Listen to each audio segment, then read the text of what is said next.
من الشيطان الرجيم. بسم الله الرحمن الرحيم. وما جعله الله إلا بشرى لكم ولتطمئن قلوبكم به وما النصر إلا من عند الله العزيز الحكيم ليقطع طرفا من الذين كفروا أو يكبتهم فينقلبوا خائبين. ليس لك من الأمر شيء أو يتوب عليهم أو يعذبهم فإنهم ظالمون. ولله ما في السماوات وما في الأرض يغفر لمن يشاء ويعذب من يشاء والله غفور رحيم. صدق الله مولانا العظيم. जीअं त अल्लाह तबारक व तआला जंग बदर जो वाक़ियो बयान फरमायो, इन खां अॻु में ग़ज़वाए उहुद जो तज़किरो हो। हाणे जेके आयतूं ईंदियूं उन में बि ग़ज़वाए उहुद जो तज़किरो आहे, पर इन विच में अल्लाह तबारक व तआला ग़ज़वाए बदर जो तज़किरो फरमायो। इहो इन जे करे त मुस्लमाननि खे अल्लाह साईं तसल्ली ॾिनी त जहिड़ी तरह अल्लाह तबारक व तआला तव्हांजी बदर में मदद फरमाई, अहिड़े तरीक़े सां अल्लाह तबारक व तआला तव्हांजी मदद फरमाईंदो। जहिड़े तरीक़े सां अल्लाह तबारक व तआला बदर जे मैदान में मलाइकनि खे लाथो ऐं उन जी हिकमत अमली अल्लाह तबारक व तआला हाणे इन्हनि आयतुनि सगोरनि में बयानु फरमाए थो त इन्हनि जे मलाइकनि जे लहण जी हिकमत अमली छा आहे। अल्लाह साईं फरमाए थो त ऐं हिन लाइ त हिकिड़ो पासो याने बांगो काफ़रनि जो छिनी छॾे या खेनि हीणो करे ऐं अल्लाह उन मदद खे रुगो अवां जी ख़ुशख़बरीअ लाइ कयो आहे। यानी अल्लाह तबारक व तआला जेका मलाइकनि जे ज़रिए मदद फरमाई ही, इहो ईअं सम्झो त सहाबा इकराम रिज़वानुल्लाहि अलैहिम अजमईन जे लाइ ख़ुशख़बरी हुई। ईअं न हुयो त डायरेक्ट बग़ैर कंहिं वास्ते जे मलाइकनि काफ़रनि सां विड़ियो, न ईअं न हुयो, बल्कि विड़िया ईमान वारा ही, पर अल्लाह तबारक व तआला उन्हनि जी मलाइकनि जे ज़रिए उन्हनि खे ख़ुशख़बरी ॾिनी। ऐं इका दुका जेको रिवायत में अचे थो त हज़रत जिब्राईल अलैहिस्सलातु वस्सलाम ऐं हज़रत मीकाईल अलैहिस्सलातु वस्सलाम हुज़ूर अकरम सल्लल्लाहु अलैहि वसल्लम जे पासनि खां काफ़रनि खे मतिलबु ईज़ा ॾिनऊं ऐं उन खां अलावा काफ़रनि खे कुठऊं बि। बरसूरत इहे इका दुका वाक़ियात आहिनि। बरसूरत अल्लाह तबारक व तआला मलाइकनि खे इन जे लाइ लाथो त जीअं सहाबा इकराम रिज़वानुल्लाहि अलैहिम अजमईन खे ख़ुशख़बरी ॾियनि। छो त हाणे दुनिया में तव्हां ॾिसो त जेकॾहिं कंहिं वॾे माण्हूअ जी कोई वॾो माण्हू कंहिं माण्हूअ जी तरफ़दारी कंदो आहे त पोइ उहो माण्हू तमामु ईअं सम्झो त ख़ुशि थी वेंदो आहे ऐं उनखे कंहिंजी परवाह न हूंदी आहे। या आम माण्हू बि जेकॾहिं कंहिंजी तरफ़दारी करे पोइ बि माण्हूअ खे आथत थींदी आहे, पर अहकमुल हाकिमीन अल्लाह तबारक व तआला जंहिंजी तरफ़दारी करे त उनखे कीअं न इत्मिनान ईंदो। तंहिंजे करे अल्लाह तबारक व तआला फरमाए थो त इन जे लाइ मलाइकनि खे लाथोसीं त ख़ुशख़बरी ॾियनि ऐं हिन लाइ त अवां जूं दिलियूं उन सां भली त आराम वठनि। बरसूरत इन्हनि मलाइकनि जो लहण हुयो, उहो हुयो ख़ुशख़बरीअ लाइ ऐं इत्मिनान लाइ। बाक़ी जेका मदद हुई उहा अल्लाह तबारक व तआला जी तरफ़ खां ई, जेका मदद ऐं नुसरत हुई उहा अल्लाह तबारक व तआला जी तरफ़ खां ई। हुज़ूर अकरम सल्लल्लाहु अलैहि वसल्लम जे साम्हूं किन सहाबा इकराम रिज़वानुल्लाहि अलैहिम अजमईन ॻाल्हि कई त असां त अजीब अजीब शयूं ॾिठियूं आहिनि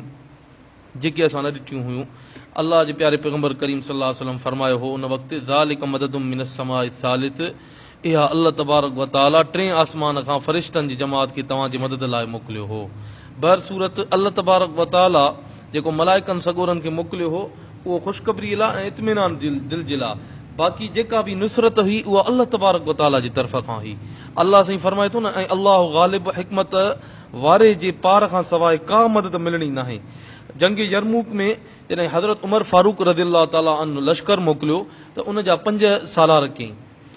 हज़रत अबू उबैदा बिनुल जर्राह ऐं हज़रत ख़ालिद बिन वलीद, हज़रत इब्न हसना, हज़रत यज़ीद बिन सुफ़ियान अबी सुफ़ियान ऐं उन खां अलावा हज़रत इयाद रिज़वानुल्लाहि अलैहिम अजमईन। यानी इहे 5 सालार कई ऐं इन्हनि जो जेको चीफ सालार कई हज़रत अबू उबैदा बिन अल जर्राह रज़ियल्लाहु अन्हु खे कई। बाक़ी हे जेके सालार हा उहे उन्हनि खे 5 दस्तनि ते मुक़ररु कई, उहे पंहिंजे ईअं सम्झो त दस्ते ते मुक़ररु हा। उन खां पोइ जॾहिं जंग शुरू थी त उन्हनि खे इहा मतिलबु कैफ़ियत नज़र आई त हाणे असां कमज़ोर थियण वारा आहियूं ऐं कमज़ोर थी चुका आहियूं, तंहिंजे करे ख़त लिखियऊं हज़रत उमर फारूक रज़ियल्लाहु अन्हु ॾे त जेको आहे सो असांजी हाणे मदद कयो। जॾहिं हज़रत उमर फारूक रज़ियल्लाहु ताला अन्हु वटि इहो ख़त पहुतो त हज़रत उमर फारूक रज़ियल्लाहु अन्हु जवाबी ख़त लिखियुसि त अल्लाह तबारक व ताला जी तरफ़ मां तव्हांजी रहनुमाई कयां थो, जेको अज़ नसर आहे, जंहिंजी मदद सभ खां मथे आहे, जंहिं बदर जे मैदान में सहाबा इकराम रिज़वानुल्लाहि अलैहिम अजमईन जी मदद कई, अल्लाह जे रसूल सल्लल्लाहु अलैहि वसल्लम जी मदद कई, उहो अल्लाह तबारक व ताला हिन वक़्तु बि आहे। मां तव्हांजी रहनुमाई कयां थो, तव्हां उन खां मदद वठो, बाक़ी रहियो ॿीहर मूरे ख़त न लिखिजो, वञी अल्लाह तबारक व ताला जे दरबार में तव्हां अल्लाह तबारक व ताला खां मदद वठो। हज़रत अयाद रज़ियल्लाहु ताला अन्हु फरमाए थो त जॾहिं इहो ख़त असां वटि पहुतो त पोइ असां में जोश जज़्बो वधी वियो ऐं असां अहिड़ो त ज़ोर सां हमिलो कयोसीं जो फ़लस्तीन असां ऐं शाम असां फतह करे वरितोसीं। बहर सूरत तंहिंजे करे अल्लाह साईं फरमाए थो त ऐं अल्लाह ग़ालिब हिकमत वारे जे पार खां सवाइ का मदद मिलणी नाहे, यानी मदद बहरहाल अल्लाह तबारक व ताला जी तरफ़ खां ई आहे। हीउ हुयो जंग बदर जो वाक़ियो। अहिड़े तरीक़े सां ग़ज़वा उहद में हाणे हिते इहो मतिलबु हिकिड़ो सुवाल पैदा थो थिए, जहिड़े तरीक़े सां ग़ज़वा बदर में अल्लाह साईं मदद कई हुई त ग़ज़वा उहद में छो न हुई? त ग़ज़वा उहद में तव्हांखे इहा ख़बर आहे त हुज़ूर अकरम सल्लल्लाहु अलैहि वसल्लम जेको हुकुम फरमायो हो, उन्हनि मां किन सहाबा इकराम रिज़वानुल्लाहि अलैहिम अजमाइन खां का ईअं सम्झो त मजबूरी चइजे जो उन्हनि खे इहा ई पंहिंजो उन्हनि इहो इज्तिहाद कयो हो त बसि हाणे जंग फतह थी चुकी आहे, हाणे असां बि जेको आहे सो माल गनीमत मेराइण में सहाबा किराम रिज़वानुल्लाहि अलैहिम अजमाइन जी मदद कयूं। बहर सूरत हुज़ूर अकरम सल्लल्लाहु अलैहि वसल्लम जो फरमान मुबारक इहो ई हो त जेको आहे सो त तव्हांखे इन लक तां ना लहिणो, छा बि थी पए, बसि उन्हनि जी लग़्ज़िश थी वई, उन्हनि खां इहा ईअं सम्झो त कोताही थी वई, जंहिंजे करे अल्लाह तबारक व ताला जेको जंग जो पासो हुयो उहो पलटाए छॾियो। बहर सूरत अल्लाह तबारक व ताला जे प्यारे पैगंबर करीम सल्लल्लाहु अलैहि वसल्लम खे बि तमामु तकलीफ़ पहुती हुई। उन खां अलावा सहाबा इकराम रिज़वानुल्लाहि अलैहिम अजमाइन बि ईअं सम्झो त केतिरा ई शहीद थी विया हुआ। ऐं उन खां अलावा सहाबा इकराम रिज़वानुल्लाहि अलैहिम अजमाइन जी शहादत खां पोइ हुज़ूर अकरम सल्लल्लाहु अलैहि वसल्लम जो ॾंदु मुबारक हेठियों जेको सॼे पासे वारा जेके हेठियां 4 ॾंद आहिनि, उन्हनि मां विचों ॾंदु हज़रत मुहम्मद करीम सल्लल्लाहु अलैहि वसल्लम जो ईअं सम्झो त उन जंग में मतिलबु उन में नुक़सानु पहुतो ऐं हज़रत मुहम्मद करीम सल्लल्लाहु अलैहि वसल्लम जो ॾंदु मुबारक निकिरी आयो हो ऐं हज़रत मुहम्मद करीम सल्लल्लाहु अलैहि वसल्लम जिन जी रत वहण लॻी त पोइ हज़रत अली करमल्लाहु वजहू ढाल में पाणी खणी अची करे हज़रत मुहम्मद सल्लल्लाहु अलैहि वसल्लम जे इन ज़ख़्म खे धोअनि पिया ऐं उहा एतिरी त रत शदीद हुई जो न पई रुकिजे त हज़रत अम्मा फातिमा रज़ियल्लाहु ताला अन्हा तॾे खे साड़े करे उन जे मथां उहा रखायूं त अल्लाह जे महिरबानीअ सां उहा ईअं सम्झो त रत ख़तम थी चुकी। बहर सूरत इहा जंग उहद में इहा तकलीफ़ पहुती हुई सिर्फ़ु ऐं सिर्फ़ु पंहिंजे सुपर सालार जे हुक्म जे इनहिराफ़ी जे करे, सुपर सालार हज़रत मुहम्मद सल्लल्लाहु अलैहि वसल्लम जे। पर अल्लाह तबारक व ताला हिते फरमाए थो त ग़ज़वा बदर में जहिड़े तरीक़े सां हो ख़्वाब खणी आया त असां मुस्लमाननि खे नेस्तो नाबूद करे छॾींदासीं, पर अल्लाह तबारक व ताला उन्हनि जे ईअं सम्झो 70 माण्हुनि खे जहन्नम रसीद करायो ऐं उन खां अलावा जेके उन जा ढिंग हा अबू जहल ऐं उमैया जहिड़ा, उन्हनि खे बि अल्लाह तबारक व ताला सुफ़े हस्तीअ सां ख़तमु करायो। तंहिंजे करे अल्लाह तबारक व ताला हिन आयत सगोरी में फरमाए थो ऐं हिन लाइ त हिकिड़ो पासो यानी बांगो काफ़रनि जो छिनी छॾे या खेनि हीड़ो करे छॾे, यानी 70 ॼणा उन्हनि जा क़तल थी चुका ऐं एतिरा ई इन्हनि जा जंगी कैदी बणिजी विया जिन खे फिदियो उन्हनि ॾेई करे आज़ादु करायो हो। ऐं अहिड़े तरीक़े सां जेके मके में माण्हू रहियल हा उहे सोचनि पिया त असांखे का ख़ुशख़बरी का ॿुधाईंदा अची करे, अल्लाह साईं फरमाए थो त बेनसीब थी फिरनि, यानी उहे जॾहिं फिरिया हा, जॾहिं उन जा बक़ाया जेके मतिलबु काफ़िर मोटिया हा त उन्हनि खे इहा ॻाल्हि ॿुधाई त हाणे असांखे शिकस्त मिली चुकी आहे, यानी हसरत खां सवाइ उन्हनि खे कुझु बि न मिलियो हो। ही हुयो ग़ज़वा बदर जो बयान। ऐं उन खां अलावा ग़ज़वा उहद जो हाणे अचे थो त जॾहिं इहा कैफ़ियत थी, हज़रत मुहम्मद सल्लल्लाहु अलैहि वसल्लम ज़ख़्मी थी पिया, सहाबा इकराम रिज़वानुल्लाहि अलैहिम शहीद थी चुका, त हज़रत मुहम्मद मुस्तफ़ा सल्लल्लाहु अलैहि वसल्लम जे ज़ुबान मुबारक मां पिट निकरण वारी हुई।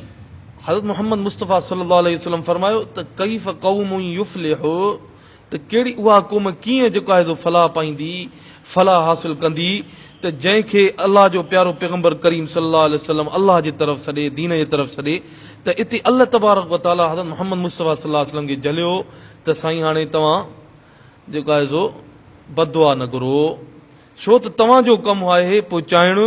बाक़ी हिसाब असांजे हथ में आहे त असां हिननि खां हिसाब वठंदासीं ऐं तव्हां सिर्फ़ु इन्हनि खे तबलीगी करे सघो था, बाक़ी हिदायत तव्हांजे हथ में न आहे। हता की हिन वक़्तु बि जीअं जेके माण्हू चवनि था त हज़रत मोहम्मद मुस्तफ़ा सल्लल्लाहु अलैहि वसल्लम मुख़्तार कुल आहे, न मुंहिंजा अज़ीज़ दोस्तो, अलाह साईं चिटी आयत सगोरी नाज़िल फरमाई आहे, फरमायो अथई त इन्नका ला तहदी मन अहबब्त वलाकिन अल्लाह यहदी मन यशा। ए प्यारा पैगंबर करीम सल्लल्लाहु अलैहि वसल्लम, तूं जेके चाहे हिदायत ॾे, तुंहिंजे हथ में न आहे, जेके तूं चाहे हिदायत ॾे तुंहिंजे वस में न आहे, पर हिदायत मां अल्लाह जे हथ में आहे। जेकॾहिं हिदायत हज़ूर अकरम सल्लल्लाहु अलैहि वसल्लम जे हथ में हुजे हा त प्यारो चाचो जंहिं हज़रत मोहम्मद मुस्तफ़ा सल्लल्लाहु अलैहि वसल्लम जे मथां ईअं सम्झो त जान कुर्बान कई ही, त हज़रत मोहम्मद मुस्तफ़ा सल्लल्लाहु अलैहि वसल्लम